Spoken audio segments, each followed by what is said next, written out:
Hello दोस्तों, welcome to the Buzz the Brave मांगा।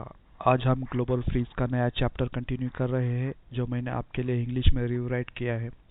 पूरा विजुअल्स और एडिट्स मैंने खुद बनाया है ताकि एक्सपीरियंस स्मूथ रहे। ओरिजिनल मांगा को ऑफिशियल सोर्स से सपोर्ट जरूर करें। चलिए स्टार्ट करते हैं आज का चैप्टर। चैप्टर 2707 अ गेम एक। अर्थ ब्रह्मांड का सेंटर है जो काग्गो की इच्छा विल से सुरक्षित है। क्या तुम ये किसी और से बेहतर नहीं जानते? लिंग ने झंग यी पर एक नजर डाली। जो नियम रूल्स हम अब समझते हैं उनके आधार पर कागा गो इतनी आसानी से किसी स्पष्ट वेरिएबल को पूरे टेस्ट साइट को चकनाचूर करने की अनुमति नहीं देगा।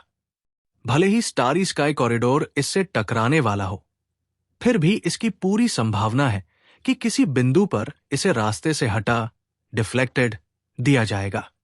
झू के ने चुटकी लेते हुए कहा, यह हमारे द्वारा किए जाने वाले प्रयोगों एक्सपेरिमेंट्स के बहुत समान है। यदि आप एक विशिष्ट बैक्टीरिया समूह को विकसित करना चाहते हैं तो आपको पेतरी डिश से दूषित पदार्थों कॉन्टैमिनेंट्स को समय पर निकालना होगा। झंग यी ने लिंग से पूछा, तो इसका मतलब है कि सब कुछ ठीक है? लिंग ने उस पर एक नजर डाली।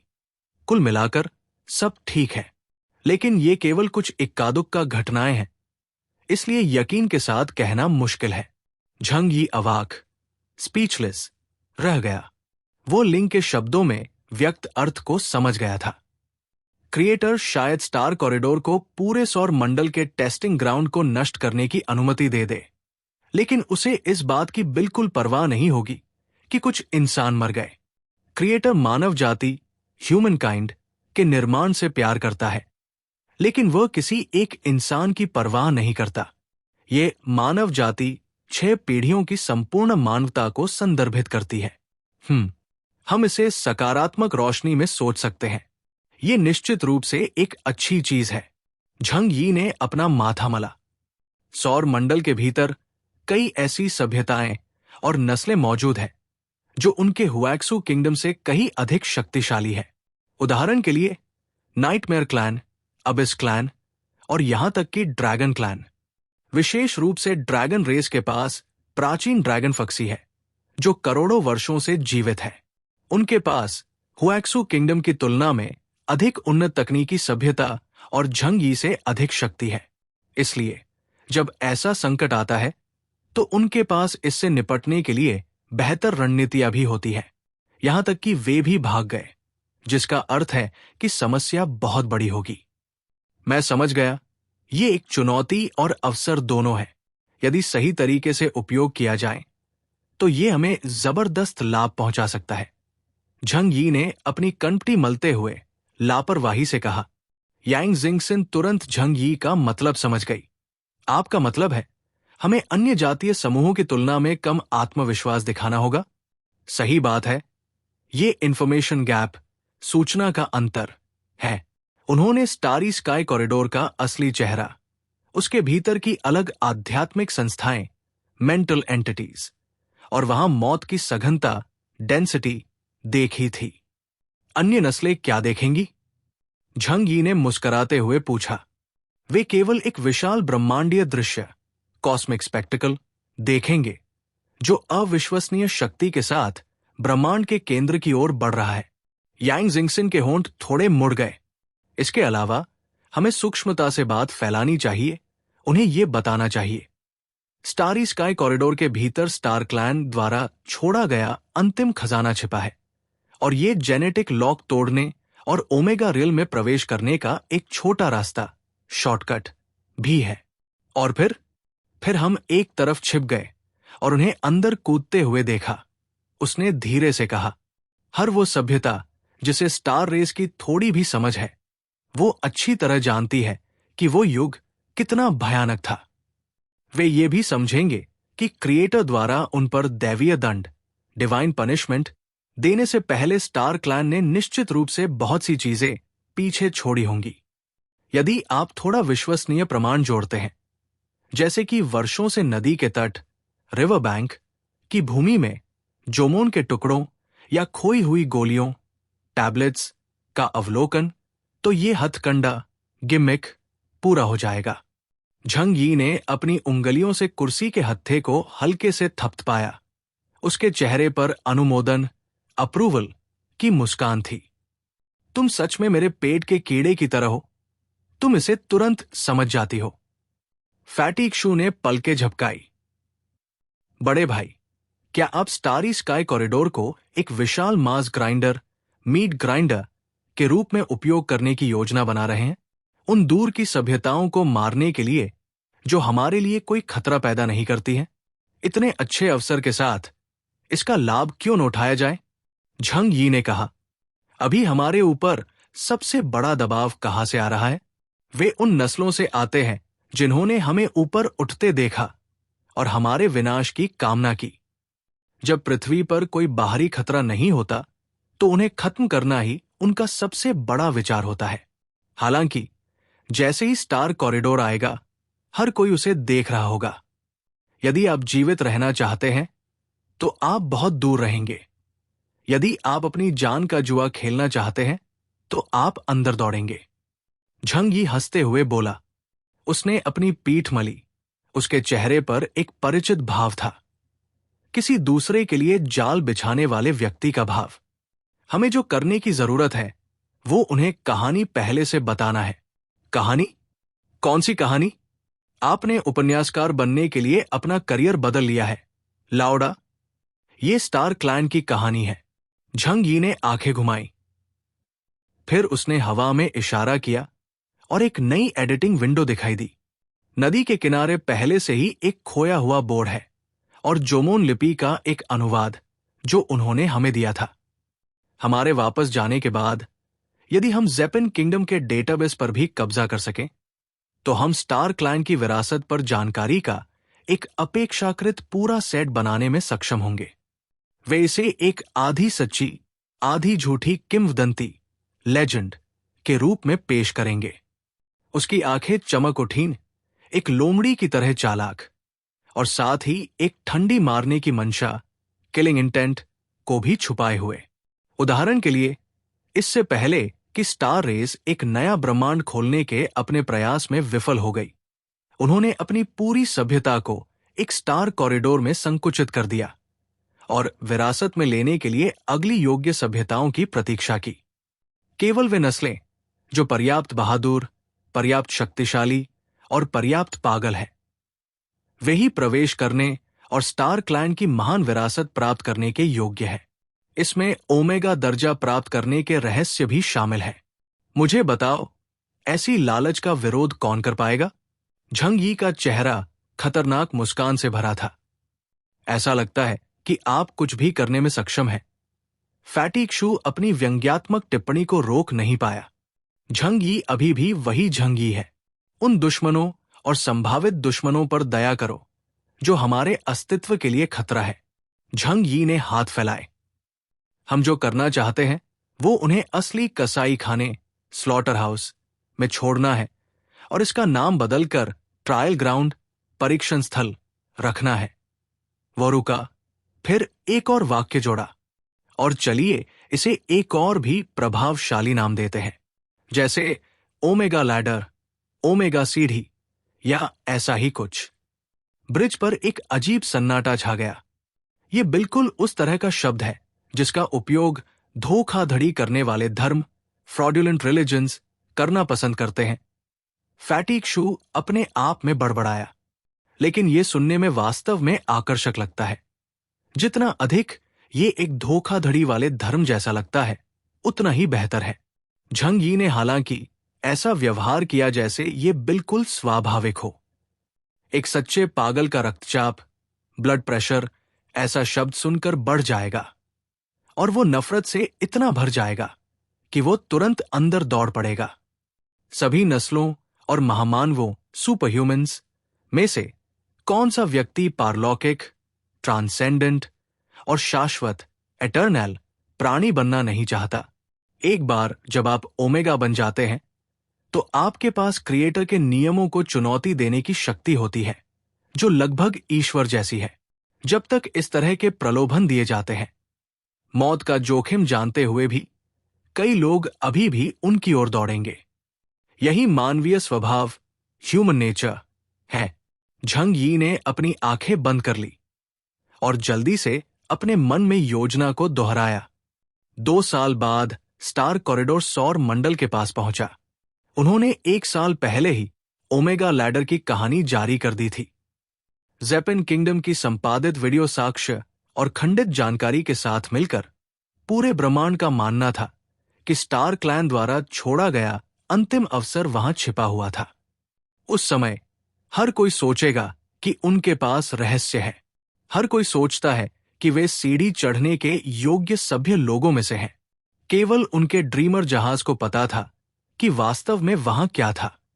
Chapter 2708 a game 2। हीरोज को ललचाओ और मार डालो। झंग यी ने धीरे से 4 शब्द कहे। उन्हें अपनी मर्जी से हमारे जाल में गिरने दो, चाहे हम एंशिएंट रेसेस के कितने भी शक्तिशाली जीवों को मार सकें। जब तक हम अर्थ पर एक भी खतरे को कम करते हैं, हमारे बचने की संभावना बढ़ जाएगी। रही बात भविष्य में किसी दिन द्रिक गॉड्स के फिर से उभरने के खतरे की, वो एक अनजान बात है। कोई नहीं जानता कि ये कब खत्म होगा। प्राचीन नस्ल ज़ेपेन हुएक्सू किंगडम पर लालची नजरों से देख रही है और स्थिति पहले से ही गंभीर है। अब वो नाइट लेवल योद्धाओं वाली 5 नस्लों को गिराने में सक्षम था। क्या होगा अगर उनसे भी मजबूत नस्लें उन्हें धमका रही हों? ड्रैगन रेस द्वारा दी गई सुरक्षा असीमित है और एक बार जब सभी नस्लों को पता चल जाएगा कि उसके पास लिंग का मानव रूप है, तो कुछ के मन में निश्चित रूप से उसे पाने के मंसूबे होंगे। इसलिए झंग यी उन्हें स्टारी स्काई कॉरिडोर में ले गया। भले ही हम शक्तिशाली दुश्मनों की आदर्श संख्या का सफाया न कर सकें, फिर भी हम कुछ समय खरीद सकते हैं। उन्हें हुएक्सू किंगडम से निपटने से रोक सकते हैं। उसने अपनी आंखें खोली और उनमें ठंडक बहुत साफ थी। ये एक खुला खेल है। भले ही वे जानते हों कि वहां खतरा है, फिर भी वे अंदर कूदेंगे। झंग यी मुस्कुराया। ब्रह्मांड इतना अस्त व्यस्त है, किसी को तो इसे साफ करने की जिम्मेदारी लेनी होगी। अतीत में स्टार क्लैन ने ड्रकर को मारा था। अब स्टार क्लैन को अपना कचरा पीछे छोड़ने दो और उन्हें ब्रह्मांड की इस पीढ़ी को छानने में मदद करने दो। वो खड़ा हुआ और ब्रिज के केंद्र की ओर चला। स्टारी कॉरिडोर दूर क्षितिज में धीरे धीरे घूम रहा है, जैसे अंधेरे में पड़ी एक नीली आंख हो। ये इतना करीब लगता है, लेकिन असल में ये लाखों किलोमीटर दूर है। फिर भी ये बहुत स्पष्ट है। एक्शन प्लान तैयार है, झंग यी बोला। उसकी नजर ठंडी थी और उसने सबको निर्देश दिए। पहला कदम अर्थ पर वापस जाना है और फिर बिना युद्ध की घोषणा किए ज़ेपेन किंगडम पर अचानक हमला करना है। उनके पूरे जोमोन रिकॉर्ड और ऑब्जर्वेशन फाइलें हासिल करनी है। दूसरा कदम 5 कबीलों की स्टार क्लैन को मारने की नाकाम साजिश का वीडियो जारी करना है और प्रसंगवश स्टार क्लैन के खंडहरों के बारे में कुछ जानकारी उजागर करनी है। इससे अन्य प्राचीन सभ्यताओं का ध्यान भटक जाएगा। रही बात तीसरे कदम की, झंग यी की आंखें उत्साह से चमक उठीं। दुनिया के लिए साजिश रचने का एक रोमांच और उल्लास उसमें था। जब स्टारी स्काई कॉरिडोर सौर मंडल के करीब आएगा, तो हम आग में घी डालेंगे और इस ओमेगा स्टेयरकेस के झूठे कॉन्सेप्ट को सभी ग्रहों तक पहुंचाएंगे। और तुम्हारे बारे में क्या? क्या तुम्हें कुछ करने की जरूरत है? अंकल यू ने अपनी बाहें सिकोड़ी और भारी आवाज में पूछा। उनकी आंखों में लड़ने का जज्बा भरा था। जापानी द्वीपसमूह पर धावा बोलना इस रिटायर्ड दिग्गज का पुराना सपना था। झंग यी की नजर सब पर पड़ी। यात्रा में अभी भी लगभग 6 महीने बाकी है। हमें किसी भी तरह से ढिलाई नहीं बरतनी चाहिए, बल्कि लगातार अपने कौशल में सुधार करना चाहिए और अपनी क्षमता को तलाशना चाहिए। स्पेसशिप के सौर मंडल में पहुंचते ही आपको तुरंत कॉम्बैट रेडीनेस स्थिति में आना होगा, क्योंकि जिस पल हम अर्थ पर उतरेंगे, विनाश का युद्ध शुरू हो जाएगा।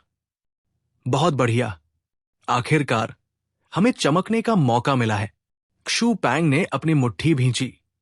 उसके चेहरे पर जानबूझकर एक गहरी मुस्कान आई। यह स्पष्ट नहीं है कि वह किसकी नकल कर रहा था। झंग यी ने सिर हिलाया और प्रशंसा में मुस्कुराया। फैटी ने हाल ही में बहुत प्रगति की है। मैं तुम्हें वैंगार्ड बनाऊंगा और टाकमगहरा में धावा बोलने वाला पहला व्यक्ति तुम होगे। क्षु पैंग की ठंडी मुस्कान एक सेकंड भी नहीं टिकी। असल में, जैसा कि आप सभी जानते हैं, मैं ऐसा इंसान नहीं हूं जो खाली शोहरत का भूखा हो। मजाक को अलग रखते हुए हर कोई ऊर्जा से भरा था और जल्दी ही ट्रेनिंग में जुट गया। अर्थ स्टार, पूर्वी सागर के तट पर कभी जीवंत रहा टोक्यो महानगरीय क्षेत्र अब मोटी बर्फ और हिमपात से ढका हुआ है, और कभी चहल पहल वाला क्षेत्र अब एक सुनसान बर्फीली बंजर भूमि में बदल गया है। हालांकि इन खंडहरों के बीच गहराई में पौराणिक टाकमगहरा पर एक शानदार शहर जो सभी तर्क को चुनौती देता है, ध्रुवीय रात की बर्फीली हवाओं के बीच खड़ा है। यह ज़ेपेन क्लैन का मुख्य शिविर है और पूरे पूर्वी सागर क्षेत्र में सबसे रहस्यमय और सख्ती से पहरा दिया जाने वाला निषिद्ध क्षेत्र भी है। वास्तुकला की शैली एक अत्यंत विचित्र और डरावनी सुंदरता पेश करती है। किसी अज्ञात गहरे समुद्र के मिश्र धातु एलॉय से बना विशाल सिंदूरी टोरी गेट प्रवेश द्वार पर सैकड़ों मीटर ऊंचा खड़ा है। इसकी सतह गहरी नीली ऊर्जा से चमक रही है, जैसे नश्वर दुनिया को पाताल लोक से जोड़ रही हो। प्राचीन मत का आंगन अपनी परतों वाले मंदिर की छज्जों के साथ, अत्याधुनिक गगनचुंबी इमारतों के साथ सहजता से घुल मिल जाता है। होलोग्राफिक चेरी ब्लॉसम शून्य में हमेशा के लिए बहते रहते हैं। शिकार के कपड़े पहने लेकिन अर्धयांत्रिक चेहरों वाले गश्ती गार्डों के कंधों पर गिरते हैं। ठंडा स्टील और डरावने शिंटो रून्स मिलकर एक शैली की राक्षसी गुफा बनाते हैं, जहां से भूत एक साथ रहते हैं। टाकमगहरा के उच्चतम बिंदु पर 3 श्राइन्स खड़े हैं, जो सर्वोच्च शक्ति और निर्माण का प्रतीक है। पूरी तरह से ओब्सीडियन जैसी सामग्री से बना मंदिर हवा में तैरता है। नीचे व्यस्त चींटी जैसे उत्परिवर्तित चूहों के झुंड की ओर देखता है। मंदिर के अंदर गहराई में विशाल सिंहासन पर एक आकृति बेचैन दिखाई दी। वो रैट क्लैन का एक शक्तिशाली सदस्य था, जो एक शानदार काले दिव्य वस्त्र पहने हुए था। उसकी बांस की टोपी के नीचे उसकी आंखों से एक दुर्गम महिमा झलक रही थी। उनमें चमक की एक हल्की किरण थी, जो विस्मय और भय पैदा कर रही थी। वो ज़ेपेन क्लैन का एकमात्र सर्वोच्च शासक है और 3 दिग्गजों में से एकमात्र जीवित सदस्य है, गाओ यूचन सुगमी। जहां तक अन्य 2 का सवाल है, जो कभी अद्वितीय शासक थे, वे इन वर्षों में उस मानव के साथ अपनी लड़ाइयों में सूखे हुए हड्डियों और धूल में बदल गए थे। टाकामुरा सुगा की उंगलियां अनजाने में कुर्सी के हत्थे को थपथपा रही थी। टैप टैप की लयबद्ध आवाज खाली हॉल में गूंज रही थी, जो उसकी आंतरिक चिंता को प्रकट कर रही थी। उसकी नजर महल के केंद्र में लगे विशाल खगोलीय अवलोकन दर्पण एस्ट्रोनॉमिकल ऑब्जर्वेशन मिरर पर टिकी थी, जैसे वो हवा और बर्फ की परतों को चीरकर दूर और गहरे ब्रह्मांड को देखना चाहता हो। 1 साल हो गया है। ताकायुकी सुगा की कर्कश आवाज उसके गले में गूंजी, जिसमें बमुश्किल छिपी हुई कंपी थी। 5 नस्लों के गठबंधन बेड़े को रवाना हुए पूरा 1 साल बीत चुका है। मूल योजना के अनुसार उन्हें 6 महीने पहले उस कोऑर्डिनेट पर पहुंच जाना चाहिए था और 3 महीने पहले उस राक्षस की मौत की खबर भेज देनी चाहिए थी। अभी तारों भरा आसमान मौत की तरह खामोश है। कोई सिग्नल वापस नहीं आ रहा है। यहां तक कि एन्क्रिप्टेड कम्युनिकेशन के साथ भी उतार चढ़ाव का एक भी बाइट नहीं है। एक अजीब, हड्डियों को जमा देने वाली ठंड उसकी रीढ़ की हड्डी में दौड़ गई। वो इस एहसास के लिए नया नहीं था। कई साल पहले जब उसने झंगी नाम के उस मानव का सामना किया था, तो उसने वैसी ही घबराहट महसूस की थी। ये वो सहज अंतर्ज्ञान है जो तब पैदा होता है जब शिकारी द्वारा शिकार को निशाना बनाया जाता है। भगवन, आप जरूरत से ज्यादा सोच रहे हैं। सिंहासन की परछाइयों से एक फिसलन भरी, वृद्ध लेकिन भयावह आवाज आई। एक विशाल सिर और सिर के पिछले हिस्से के अत्यंत बढ़ा चढ़ाकर बताए गए आकार वाला एक बुजुर्ग व्यक्ति धीरे धीरे बाहर आया। उसने तेल से सना हुआ किमोनो पहना था और खामोशी से चलता था, जैसे उसके पैर फर्श पर नहीं बल्कि किसी तरह के चिपचिपे तरल पदार्थ पर पड़ रहे हों। वो नुरारियो का रणनीतिकार है, नाइट परेड ऑफ 100 डीमंस का, और वर्तमान में टकमीसु हिगनबना का सबसे सक्षम कमांडर है। Chapter 2709 direct hit 1। उस धूर्त शैतान स्लाई डीमन की धुंधली छोटी आंखों में चालाकी भरी चमक थी। उसने थोड़ा झुककर अभिवादन किया। उसके चेहरे पर एक चापलूसी भरी लेकिन आत्मविश्वास से भरी मुस्कान थी। भले ही उस केओस के पास अपनी कुछ चालें हों, लेकिन वो आखिरकार एक देशी नेटिव ही है जिसने अभी अभी इंटरस्टेलर क्षेत्र में कदम रखा है। इस बार 5 बड़ी नस्लों ने उसे मारने के लिए एडी चोटी का जोर लगा दिया है, और उस भारी हथियारों से लैस संयुक्त बेड़े कंबाइंड फ्लीट की बात करें तो केवल साथ चलने वाले शक्तिशाली योद्धा ही हुएक्सू किंगडम को 10 बार रौंदने के लिए काफी है।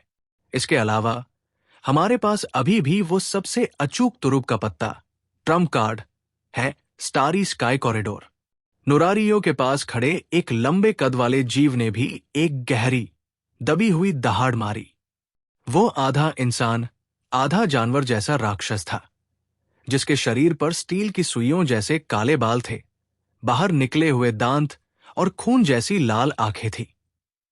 वो वध करने का प्रभारी कुत्ता देवता डॉग गॉड था। सही कहा, इनुग्मी की आवाज बिजली की कड़कड़ाहट जैसी थी, जिससे हॉल के अंदर की हवा गूंज उठी। वो बेवकूफ निश्चित रूप से स्टार कॉरिडोर में ललचाकर चला जाएगा। वो एक निषिद्ध क्षेत्र फॉरबिडन एरिया है, जिसे हमारी अपनी नस्ल भी बहुत सावधानी से देखती है। बिना गाइड करने वाले स्टार मैप के अंदर जाना निश्चित मौत है। भले ही उसकी किस्मत अच्छी रही और वो अंदर नहीं गया, फिर भी दूसरी तरफ 5 बड़ी नस्लों द्वारा उसे टुकड़ों में उड़ा दिया जाएगा। मेरे प्रभु, आप उस मानव को जरूरत से ज्यादा आंक रहे हैं। बिल्कुल सही। हुम्फ, इंसानों की महज 6ठी पीढ़ी, वे बस अच्छी किस्मत के भरोसे हैं। ऊपर से पहली आवाज आई। वो पीठ पर पंखों वाली एक गर्वित आकृति थी, जिसकी नाक मोटी और लंबी लाल थी, और हाथ में एक गोल पंखा था, ग्रेट टेंगू। वो हवा में मंडरा रहा था। इंसानों की 6ठी पीढ़ी के प्रति तिरस्कार भरी आवाज में सबको नीचे देख रहा था। हमारी योजना त्रुटीन फ्लॉलेस है। हम एक घातक जाल बनाने के लिए स्टारी स्काई कॉरिडोर की विशेषताओं का उपयोग करेंगे। ये एक खुली रणनीति है।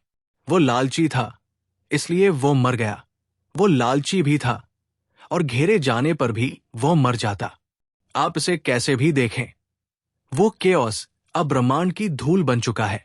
तो कोई खबर वापस नहीं आने का कारण शायद यह है कि 5 बड़ी नस्लों के बेड़े उसकी विरासत को आपस में बांट रहे हैं, या कोई ब्रह्मांडीय भूचुंबकीय तूफान cosmic geomagnetic storm signal transmission में बाधा डाल रहा है। इन 3 ग्रेट वॉर पावर्स, तीनों युद्ध शक्तियों की बातें तर्कसंगत और आत्मविश्वास से भरी थी। झंग यी पर निर्णायक जीत हासिल करने के लिए वे लंबे समय से योजना बना रहे थे, और उन्होंने युद्ध में 5 बड़े कबीलों की लगभग आधी सेना झोंक दी थी। इस घातक दुविधा में वे कल्पना भी नहीं कर सकते थे कि झंग यी घातक अंत से बचने के लिए किन तरीकों का इस्तेमाल कर सकता है। जैसे जैसे तकमीकाजू हिकामी ने अपने अधीनस्थों के विश्लेषण को सुना, उसकी तनी हुई भौहें थोड़ी ढीली हुई। तर्क ने उसे बताया कि वे धूर्त शैतान सही थे। वो एक निश्चित मौत का जाल था। भले ही वो खुद उसमें फंस जाता तो बचने की कोई गुंजाइश नहीं होती। शायद मैं ही बहुत घबराया हुआ था। ताकमिया सुमिहिको ने एक गहरी सांस ली, अपने तेजी से धड़कते दिल को शांत करने की कोशिश की। वो धीरे से सिंहासन पर पीछे झुक गया और एक आत्म तिरस्कार भरी कड़वी हंसी हंसा। जब से ऑल रेसेस कॉन्फ्रेंस में युद्ध हुआ है, उस आदमी की परछाई ने मुझे एक बुरे सपने की तरह सताया है। ऐसा लगता है कि उसकी लाश को अपनी आंखों से देखने पर ही मैं वास्तव में चैन महसूस कर पाऊंगा। निश्चिंत रहें मेरे प्रभु, जब 5 महान कबीले जीत के साथ लौटेंगे तो हमारे ज़ेपिन क्लैन के लिए पश्चिम की ओर बढ़ने और हुएक्सू किंगडम को कुचलने का समय होगा। धूर्त राक्षस ने बोलने का मौका लपक लिया। उसकी आंखों में लालच की हरी चमक थी। उस समय पूरा पूर्वी एशिया आपके चरणों में झुक जाएगा। हालांकि शासक और प्रजा के बीच इस मधुर संबंध में वे एक साथ एक शानदार भविष्य की कल्पना कर रहे थे। रंबल बिना किसी चेतावनी के आसमान से एक अकथनीय डरावना दबाव नीचे आया। ऊर्जा के किसी भी उतार चढ़ाव, एनर्जी फ्लक्चुएशंस के संबंध में कोई चेतावनी नहीं मिली थी। यहां तक कि तमगहरा के सबसे उन्नत रडार सिस्टम ने भी एक भी अलार्म नहीं बजाया। लेकिन यह दमनकारी बल इतना वास्तविक था, इतना भारी था, ऐसा लगा जैसे पूरा आसमान अचानक गिर गया हो, हर किसी के दिल पर भारी दबाव डाल रहा हो। धरती हिंसक रूप से कांपने लगी और पूरा नियॉन पेनिनसुला, जापानी प्रायद्वीप, ऐसे हिल उठा जैसे अचानक 10 तीव्रता का भूकंप आ गया हो। तूफान दहाड़ने लगा और समुद्र तट के झटकों के कारण ऊंची लहरें उठने लगी। जैसे ही तमगहरा कांप उठा, मंदिर में मौजूद चूहा कबीले के उच्च स्तरीय सदस्य लड़खड़ा गए और उनकी हालत खराब हो गई। ये क्या हो रहा है? तकमी काजुची हिकामी अचानक अपने सिंहासन से उछल पड़ा। सुरक्षा की जो भावना अभी अभी महसूस हुई थी, वो अचानक 100 गुना, 1000 गुना होकर फट गई, जिससे उसके शरीर के रोंगटे खड़े हो गए। मुख्य हॉल के अंदर की रोशनी अचानक कम हो गई। नहीं, ये महज मुख्य हॉल नहीं था। पूरे तमगहरा और पूरे नियॉन आइलैंड्स के ऊपर का आसमान, जो मूल रूप से धुंधला था लेकिन तारों से चमक रहा था, अब किसी अकल्पनीय बड़ी चीज से पूरी तरह ढक गया था। वो शुद्ध अंधकार था, ध्रुवीय रात से भी गहरा, पाताल, अबिस से भी काला।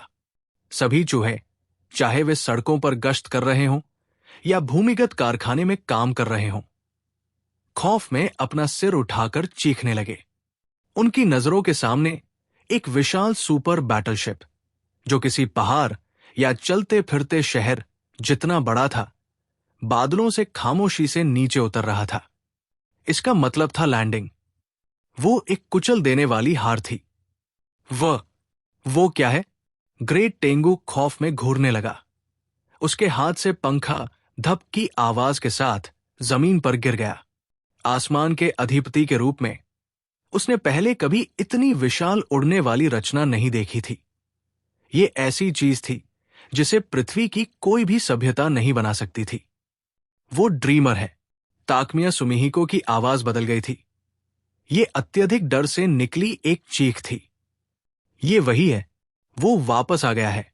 वो राक्षस वापस आ गया है। वो मरा नहीं है। वो वास्तव में जीवित है। वो जीवित कैसे हो सकता है? उसकी आवाज धीमी हो गई। उस विशाल काले युद्धपोत ने तमगहरा की सुरक्षा के उच्चतम स्तर से संपर्क किया था।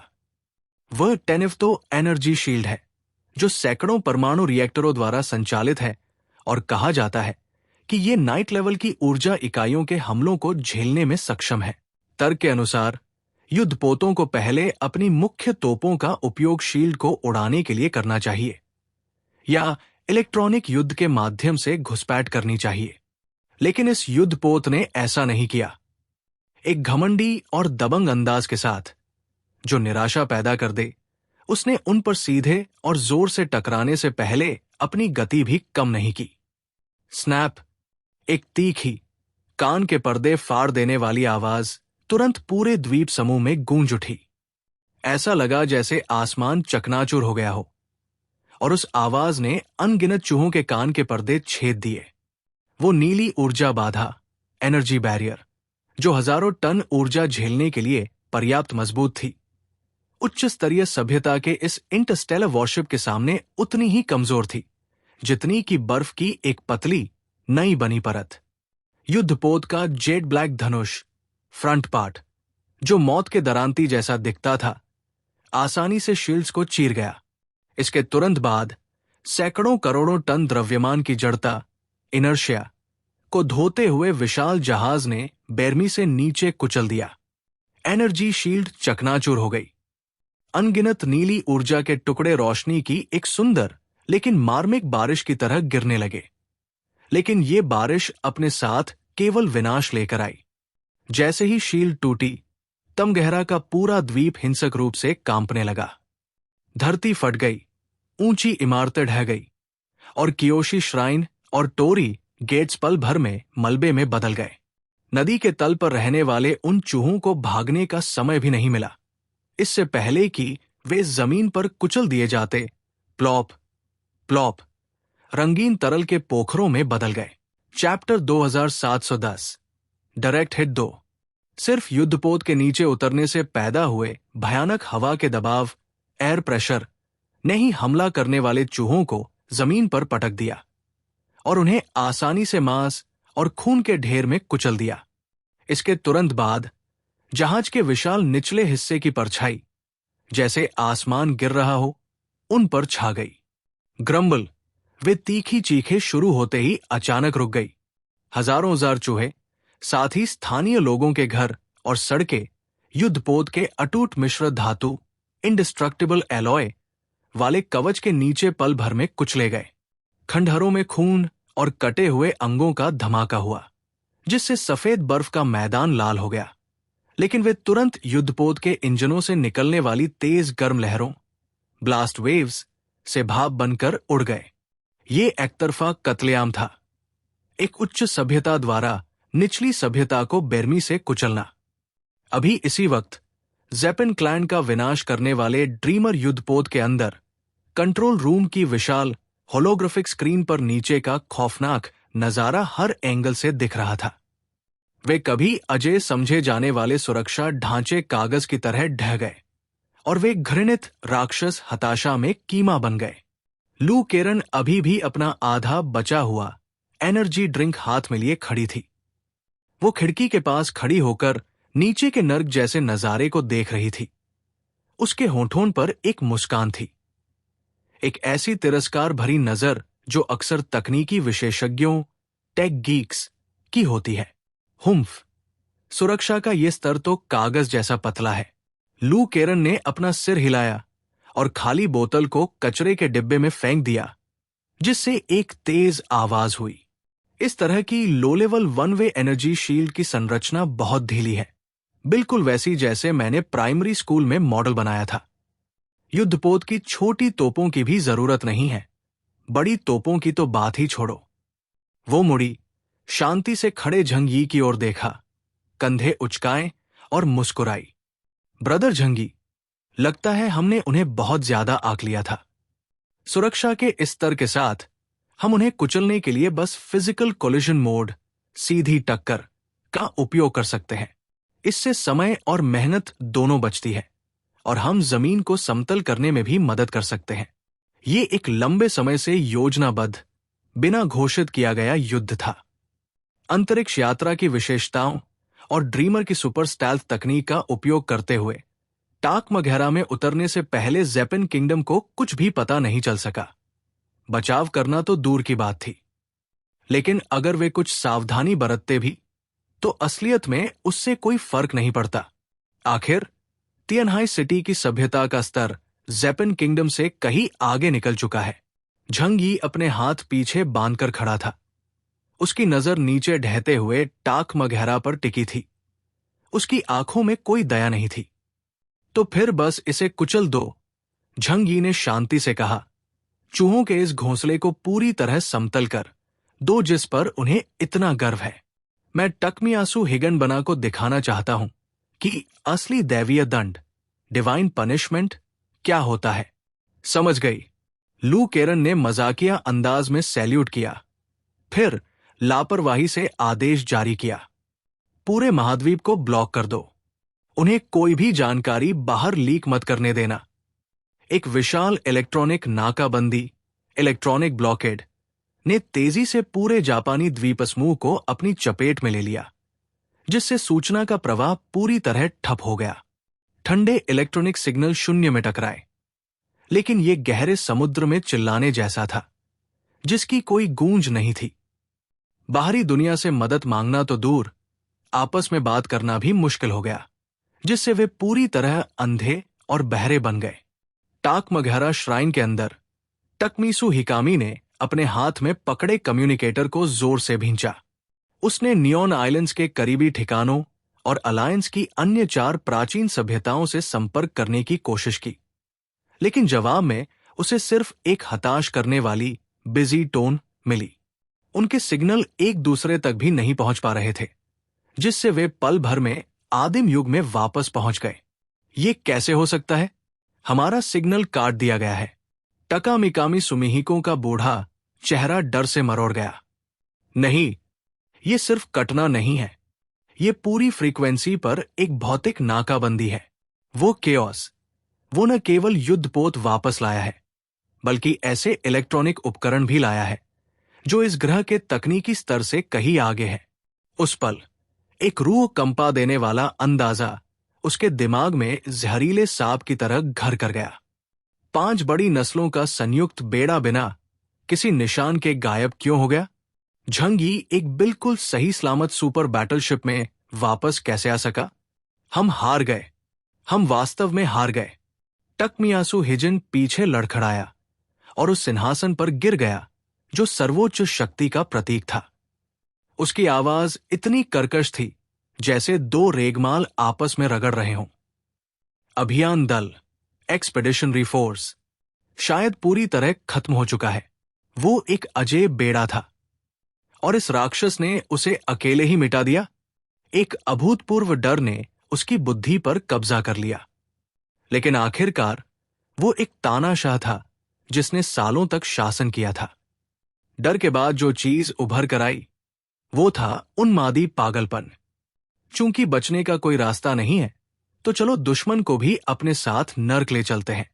मेरा आदेश पहुंचाओ। तकमी काजुची हिगन बना खड़ा हुआ। उसकी आंखें खून जैसी लाल थी, जैसे कोई जंगली जानवर अपने शिकार को निगलने के लिए तैयार हो। अल्टीमेट जेड शैटरिंग, अंतिम विनाश, योजना शुरू करो। चूहा कबीले के सभी सदस्य, चाहे उम्र कुछ भी हो, हथियार उठा ले। सो भूतों की सेना 100 डीमंस को जगाओ। भले ही हमें उन्हें अपने दांतों से काटना पड़े या लाशों का ढेर लगाना पड़े, हमें उस लांती युद्धपोत को रोकना होगा। उसके नीचे मौजूद चूहा कबीले के शक्तिशाली सदस्यों ने कम दहाड़ के साथ जवाब दिया।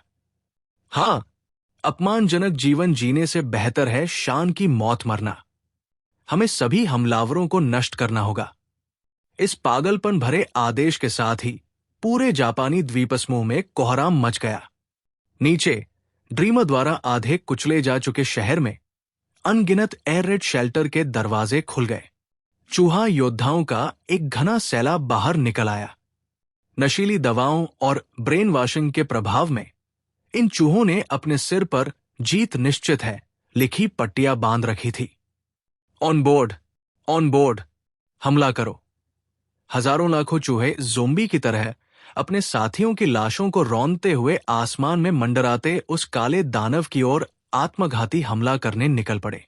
कितना भद्दा और घिनौना नजारा है। आज का चैप्टर झंगी ने ऊंचाई से नीचे देखते हुए शांति से टिप्पणी की। मांगा स्टोरीज एंजॉय करते हैं तो वीडियो को लाइक करें और बस द ब्रेव मांगा को सब्सक्राइब करना मत भूलिए। मिलते हैं नेक्स्ट चैप्टर में। Thank you.